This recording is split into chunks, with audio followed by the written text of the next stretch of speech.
Estamos aqui na Prefeitura Municipal, mais exatamente no Departamento Municipal de Saúde, para saber exatamente como está a situação da pandemia do coronavírus aqui no nosso município e algumas outras informações. Para isso, estamos contando hoje com a Maria Otília Ferraz, a Mariô, que é a diretora de saúde do nosso município, doutor Hamilton Perrone, diretor clínico do nosso setor de saúde, e também a Aline Cotrim, que é responsável pela vigilância em saúde aqui de Pradópolis. Inicialmente, eu gostaria de conversar com a Mariô, a Maria Otília, e a primeira pergunta que eu gostaria de saber era exatamente como está hoje a situação da pandemia do coronavírus em nosso município, na sua visão como administradora da área da saúde. Bem, Fernando, percebe-se que a transmissão do Covid, que é o coronavírus, o Covid-19, ainda está muito alta no nosso município. Nós, quanto setor de saúde, estamos tentando fazer tudo que é possível em atendimento, em testagem, em recepção a esses pacientes. A vigilância tem entrado em contato, assim como nós temos no nosso ambulatório de síndromes gripais, uma médica que também liga aos pacientes para saber. Mas a população em geral percebe-se que ela não está fazendo o uso devido de tudo que é necessário para evitar essa pandemia. Eu quero ressaltar o uso de máscara, você entendeu?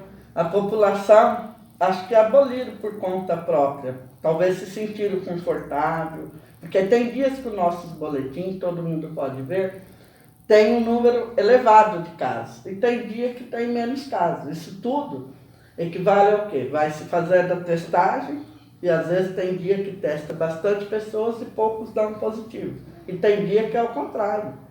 Então isso é muito importante, que a população pensasse um pouco mais em melhorias, para si próprio, e não ficar subestimando, porque nós não podemos subestimar. Nós da saúde estamos lá, tentando fazer tudo, mas tudo que é possível, não tenham dúvida disso. Então é o que a gente tem que tentar para que a população se prontifique um pouco mais a ajudar também o setor da saúde, porque o município é de um todo. É nós que somos funcionários da saúde quanto população. Então, se todo mundo dentro de um município não tentar conter esse vírus, vamos ter dias difíceis. Mais difíceis ainda do que estamos passando. Mariô, você acha que esse aumento do número de casos deve-se ao fato da população ter aí uma sensação, até pela liberalização da economia, uma sensação de que o pior já passou, sendo que a gente sabe que realmente isso não aconteceu? Sim, é o que eu disse anteriormente, que queria destacar o uso de máscara, os protocolos que já foram passados, todo mundo tem aí através da mídia, eu vejo que você também orienta, sempre está orientando a população, mas a pessoa tem que pensar em que não mudou, o distanciamento ainda é necessário, a higienização da mão ainda é necessário, o uso de máscara, principalmente, para que não haja essa transmissão de um para o outro. Então tem que se proteger a si e proteger ao próximo. Eu acho que sim, que a população achou que o pior passou e que não é necessário usar máscara. É sim, nós vamos conviver com essa máscara agora na pandemia e após também. Isso é um novo costume que nós vamos ter para evitar tanto coronavírus quanto outras doenças. É um novo normal para a população. Para a população, andar com a máscara. Pode ser que invente outra máscara para visualizar mais o rosto. Talvez muita gente se sinta aqui. Muito bem, eu quero aproveitar também a Aline que está aqui, a Aline Cotrim, que responde aí pela vigilância em saúde do nosso município. Qual a situação atual da transmissão do coronavírus em nosso município? Como é que você está vendo, você que manipula os números, você que tem lá os números em cima da sua mesa, como é que você está vendo a transmissão do coronavírus dentro do município de Pradópolis? O aumento, ele mesmo já aconteceu, né? Já tem uns 2, 3 meses a gente teve um pico de transmissão muito elevado e a gente sofreu nos meses de julho e final de agosto. Nós percebemos, principalmente nas 2 últimas semanas do mês de julho e as primeiras de agosto, um pico elevado aqui no município, confirmando até 79 casos por semana. E nessa última semana, né, que é a semana 34, semana epidemiológica, nós tivemos 34 casos confirmados. Então, nós estamos, assim, numa situação de decadência de confirmação. Porém, olhando a nossa média móvel, né, a gente vê que tem um declínio.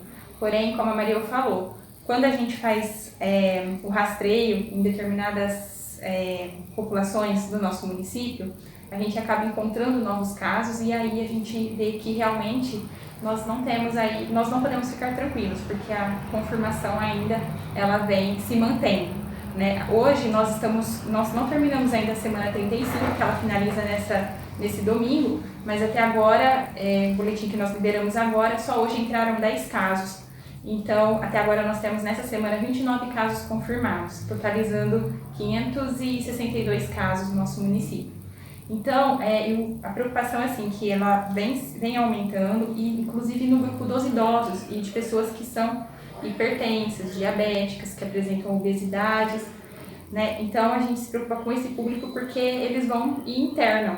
E nossa internação hoje, quem vê o boletim atualizado, nós temos 8 pacientes internados e alguns em leitos de UTI.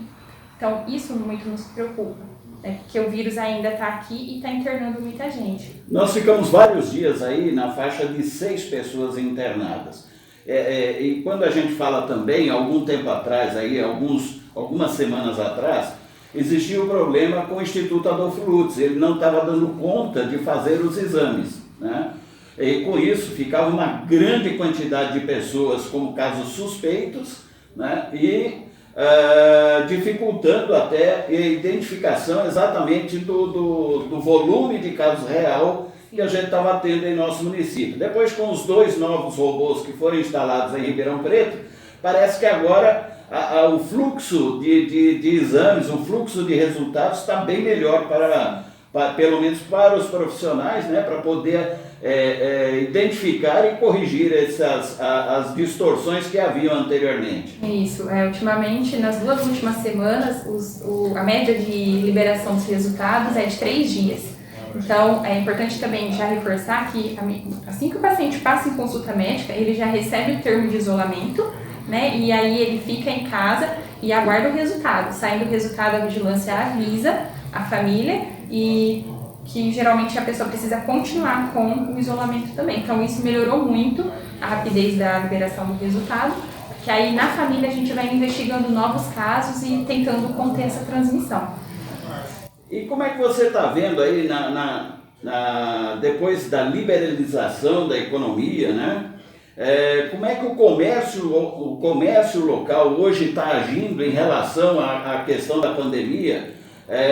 Tem havido colaboração, pelo menos da maioria. A gente sabe que não tem como conseguir 100% de colaboração, porque ainda temos muita gente que não acredita nem que o coronavírus existe, infelizmente, né?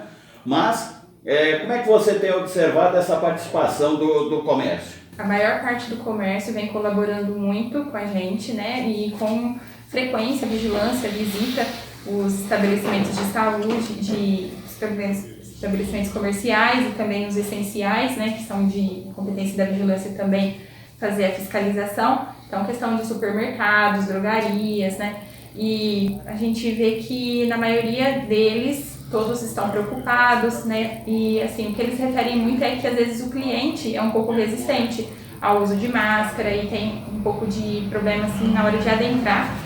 E eles cobram que eles utilizem a máscara, mas ainda tem a resistência do cliente. Então eu vejo que a maior parte está muito nos ajudando. E a gente pede que continuem, né, nesse apoio aí para conter a doença. Ok, e como a gente estava falando a respeito de casos suspeitos, né? Nós tivemos, o último final de semana, por exemplo, no jornal Repórter, nós recebemos muito pedido, cadê o boletim, cadê o boletim, cadê o boletim? E aí, quando o boletim foi liberado, muita gente falando, copiou de ontem. E na realidade, volta aquele problema da liberação de resultados, sim, né? Sim. Porque você recebe os resultados dos exames feitos aqui, mas tem também os dos hospitais, né? Que tem que informar o serviço de saúde. Então, acho que seria interessante esclarecer também para a população por que sábado e domingo parece que para a pandemia e na terça-feira dispara. Isso a gente pode olhar nos boletins estaduais, a gente vê aquele dente, né? Os dados são denteados, porque a gente sabe que no final de semana os hospitais e as vigilâncias, né, não tem essa contabilização. Porém, a gente trabalha aqui em Pradópolis, no final de semana eu entro no sistema do Documutes e geralmente aos sábados eles liberam resultados, no domingo não, né? Mas aos sábados entrando os resultados aí é atualizado no boletim. E nesse final de semana que não houve alteração, é porque no atendimento do centro médico não entrou nenhum caso confirmado de teste rápido. Por isso que manteve-se, né, o número de casos confirmados. Porém, até o sábado, o Adolfo costuma liberar resultado. E uma coisa que eu gostaria de reforçar, Fernando, que é o seguinte, a gente vem percebendo que os pacientes que entram em consulta médica do 3º ao 7º dia, com sintomas respiratórios, a gente colhe o RT-PCR, que é aquele que colhe a secreção da nasofaringe, né, e manda para o Adolfo Lutz. Com ele, é um teste molecular, a gente encaminha para o Adolfo Lutz, e a gente vem percebendo que esse número a positividade desse teste, ele tem diminuído. É isso que a gente conversou da outra vez, que nós ficamos mais, assim, otimistas, porque a positividade desse exame, ela tinha sido reduzida. Em contrapartida, nós tivemos um aumento de confirmação pelo nosso teste rápido, que são de pacientes que frequentaram o sistema de saúde já com 8 dias ou mais de sintomas. Então, quer dizer, teve uma diminuição de um lado, que são os exames que foram para o laboratório regional, porém, ainda nós tivemos confirmação. Então, quer dizer, a doença, isso nos mostra, como a Maria falou, que a gente não pode subestimar a doença, porque mesmo não tendo confirmado por um teste, a gente tem outra aí que confirma a presença dela na população. Gostaria de falar agora com o Dr. Hamilton, né, como médico, como diretor clínico do nosso município. Como é que a pessoa pode identificar que pode ser que tenha coronavírus? Quais são os principais sintomas? Fernando, hoje a gama de sintomas é um pouquinho mais larga, né? Até no início seria um resfriado, uma tosse, né? Uma coriza, principalmente a febre. E a gente vê que hoje isso é o que nós menos estamos tendo. Hoje a gente está observando mais, além do resfriado comum, às vezes a diarreia, né, Aline? Me ajuda a pensar aí. A cefaleia, a dor de cabeça, às vezes uma epigastralgia, que é a dor de estômago. Então, há uma gama de sintomas de alerta a mais. Está chamando mais atenção, às vezes, dores musculares, artralgias, dores musculares,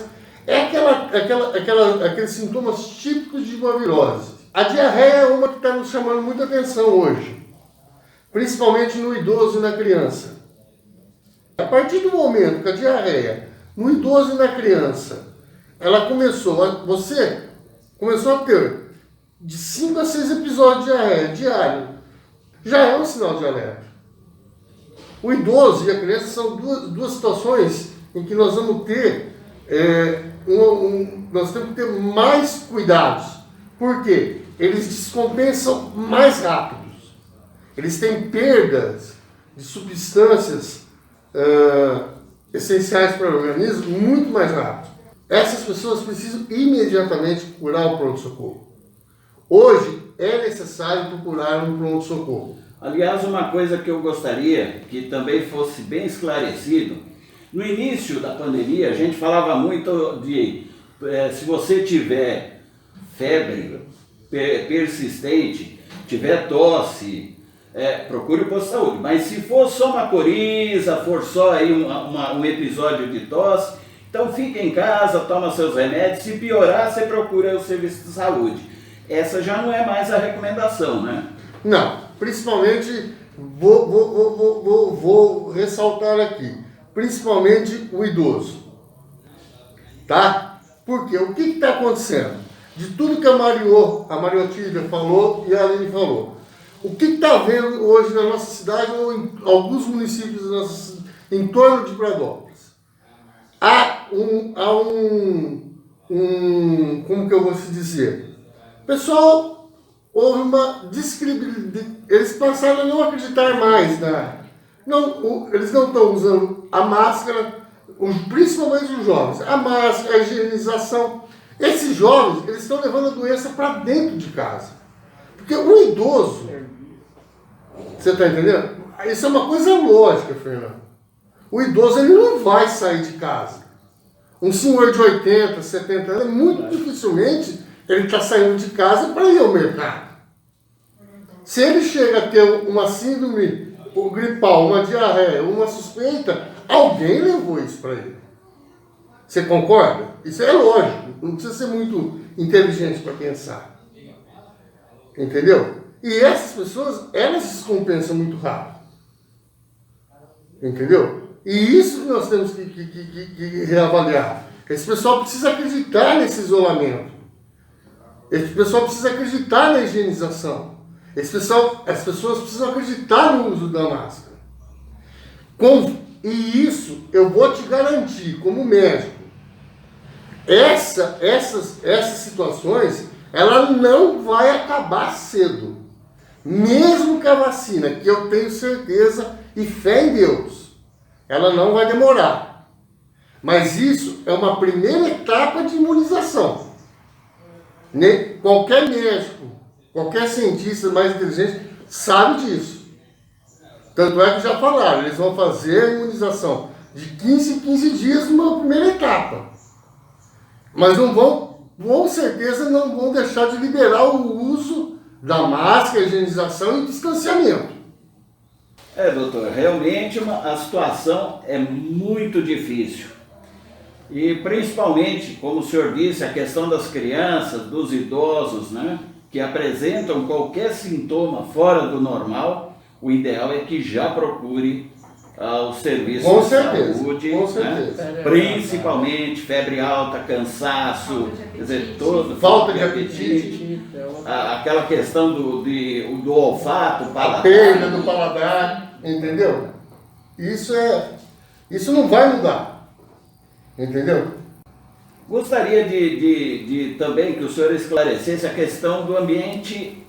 A gente fala muito assim de ambiente fechado. A questão do ambiente aberto. Qual o nível de risco que a pessoa tem, por exemplo, fazer a sua caminhada no Lago Municipal que foi liberado no último final de semana? Fernando, eu acho que isso está muito bem, assim, fica assim, claro. Apesar do lago ser uma pista, entendeu? Você tem que manter, eu acho que eu não vejo como médico nenhuma proibição à atividade física. Pelo contrário. Pelo contrário. Ela é até muito valiosa para a saúde. Só que você tem que manter o distanciamento com a máscara, com o uso da máscara. Agora, não adianta o cara ir lá fazer atividade física sem a máscara. Agora, vão querer todo mundo querer caminhar no mesmo horário no Lago Municipal? Não tem jeito, companheiro. A regra é clara. Distanciamento de 1,5 metro a 2 metros. Uso de máscara. Dividam. O lago abre às 6. Uma turma vai às 6, outra vai às 6h30, outra vai às 7. Entendeu? Um caminho de um lado, outro caminho do outro. Não tem regra. A regra é clara, é única. Distanciamento de 1,5 metro a 2 e o uso de máscara. Um outro fator importante, que até eu deixo para o doutor falar, ou até a Aline, que é a questão de quem está com compromisso de isolamento, que a Aline falou, que é aquela pessoa que está suspeita ou está confirmada, mas está assintomática do coronavírus, né? A questão dessa pessoa ser encontrada na rua, a pessoa está saindo, a gente vê muitas vezes no WhatsApp, vê nas redes sociais, pessoas reclamando, fulano estava com coronavírus e está passeando na rua. Como é que a gente faz para conseguir convencer essas pessoas do risco e até no meu entender, quase que um crime contra a humanidade você ter uma doença grave e ameaçar de contaminar outras pessoas, como nós tínhamos na AIDS, lá no começo da AIDS, né, que as pessoas... A situação está meio nesse nível. Como é que tem sido esse fator na visão do Departamento de Saúde? Então, como eu falei, todos os casos de sintomáticos respiratórios em que o médico solicita o teste, ou esse de RT-PCR, ou o teste rápido, quando o paciente já tem o resultado na mão, ou quando ele é apenas um caso suspeito, nesse momento o médico já entrega durante a consulta um termo de consentimento e um atestado médico, não só para o paciente, mas ele relaciona ali todas as pessoas que residem na mesma casa. Então, isso é informado, o médico informa o paciente, é entregue, o paciente assina, e nesse termo tem ali a lei, né, que ele está responsável por aquela, ele está ciente daquilo e que ele deve cumprir o isolamento de acordo com a orientação médica. Então acontece muitas vezes mesmo do pessoal ligar na vigilância e falar, olha, fulano estava passeando, e ele não é confirmado, aí a gente vai olhar, porque tem uma planilha enorme, e aí a gente vai olhar lá o atendimento para ver se realmente ele já saiu do isolamento domiciliar ou não. Quando são casos de que a pessoa ainda não deveria sair, a vigilância imediatamente entra em contato e reforça que ele deve cumprir o isolamento. Mas é claro, né, a gente conta com o bom senso, porque já são mais de 500 casos, nós temos em monitoramento hoje mais de 115 casos. Então, para nós, fica difícil, a gente acompanha, a Mariô informou, a médica faz as ligações de monitoramento, até porque ela precisa saber os pacientes que têm tendência de piora de sintomas para reconvocar para consulta. Então, a gente tem todo esse cuidado e ainda a gente tem que reforçar as orientações de isolamento. Então, ele já recebe o termo, a gente conta com o bom senso da população, do paciente que frequentou a consulta, e a gente conta com essa preocupação dele de que ele cumpra rigorosamente esse isolamento. Mas realmente tem pessoas resistentes, que são positivos, que saem nas ruas sem uso de máscara e tentam até frequentar as unidades de saúde, e a gente sabe que ele é positivo, aí a gente vai, conversa, explica. Então, novamente, a gente pede bom senso e que as pessoas realmente cumpram o que ele assinou, que é o termo de isolamento. Muito o rumo da conversa, falando bastante a respeito do coronavírus. Aline, questão da vacinação contra a gripe. Vai até o próximo dia 31, como é que está sendo? Quem que está podendo vacinar? Sim, a vacina contra a gripe, né, ela, no início, ela estava para aquele grupo que era o grupo de crianças a partir de 6 meses, os idosos, as pessoas que têm comorbidades. E aí já tem um tempo, né, agora no mês de agosto, o Ministério já abriu essa vacina para todas as pessoas acima de 6 meses. Então, as nossas crianças, né, a maioria das crianças nossas aqui de Pradópolis, que as mães levam direitinho na sala de vacina, já tem as doses que são preconizadas e que devem ser feitas anualmente. Então, foi aberto para todo o público, tem tido uma boa participação, mas assim, não era... Agora, no finalzinho, a gente esperava um movimento maior, mas ainda está tranquilo em relação à gripe. Né? Mas a nossa população já tem uma cobertura boa de vacina contra a gripe, a gente tem uma cobertura principalmente do idoso bem alta, mais de 95% da população de idosos já foi vacinada, porque ela foi adiantada esse ano, a gente conseguiu vacinar ela com antecedência, e aí nós abrimos para toda a população. Então, nós vacinamos aqui nós já fizemos mais de 4.000 doses de vacina contra a gripe. E já aproveito, e tem a vacina também contra o sarampo, que o sarampo também, assim como a dengue e outras doenças, né, a gente precisa continuar tomando cuidado. E o sarampo, a gente vai fazer até dia 31, as pessoas de 1 a 29 anos, a gente vai apenas olhar o cartão. Se não tiver 2 doses, nós vamos completar. As pessoas de 30 a 49 anos, mesmo que esteja tudo em dia no cartão, a gente vai fazer uma dose extra de sarampo. Então a gente colocou o carro de som, colocamos nas redes sociais e a gente convoca também para que vá na sala de vacina, das 8 às 5, sem horário de almoço. Eu gostaria de lembrar a população que eu era, mesmo sendo da área da saúde, eu era muito resistente à vacina da gripe. Hoje eu estou muito aberto e garanto a vocês, depois de uma conversa com a Aline também, a gente vai aprendendo com a vida. Essa vacina da gripe, como deve acontecer com a vacina do coronavírus, coisa que eu fiquei sabendo recentemente, eu acho que você também, né? A gente foi aprendendo. Na vida a gente aprende, tá? Nada cai do céu. Ela é melhorada ano a ano, tá? Ela tem uma base, mas ano a ano ela é melhorada em que sentido? Ela é aperfeiçoada por causa da mutação do vírus, que é o que deve acontecer com a vacina do coronavírus. Por isso que hoje, eu não sei, pelo menos é o que eu vejo, né? Antigamente tomava-se a vacina da gripe, Fernando, e muita gente tinha aquele resfriadão. Hoje você não vê isso. Por quê? Há um estudo. Você pega a vacina aqui na América do Sul, você leva os vírus daqui para a Europa manda para cá. Há todo um trabalho científico. E hoje o efeito colateral é muito pequeno. Então, e sabe-se que ela tem uma grande... A vacina da gripe, ela colabora bastante para diminuir o risco da infecção pelo coronavírus. Aline, para a gente terminar, a dengue acabou? Não, a dengue ela não acaba, né? Todos os anos e em determinadas épocas do ano a gente sofre com ela. Geralmente ela acompanha as temperaturas altas e as chuvas. Então, como nós estamos, né, nesse período de seca e estamos aí alguns dias com a temperatura um pouco mais baixa, mas assim, o mosquito ele cai o ano todo e ele vai botando seus ovos, né? O ovo ele vive aderido nos recipientes, fica ali viável por até 360 dias. Então a população ainda precisa continuar tendo esse cuidado. E assim, é só esperar chegar as chuvas e o calor, que aí a dengue também, de novo, começa a aparecer na população. Então nós não temos hoje casos confirmados, né? A transmissão praticamente agora ela zera. Aí agora a gente tem que continuar com os trabalhos de rotina, com toda a fiscalização e a gente conta com o cuidado da população, porque assim como o coronavírus, a gente precisa colocar na população, tentar ensinar, né, para todos nós, a mudança de comportamento. Enquanto a gente não se preocupa.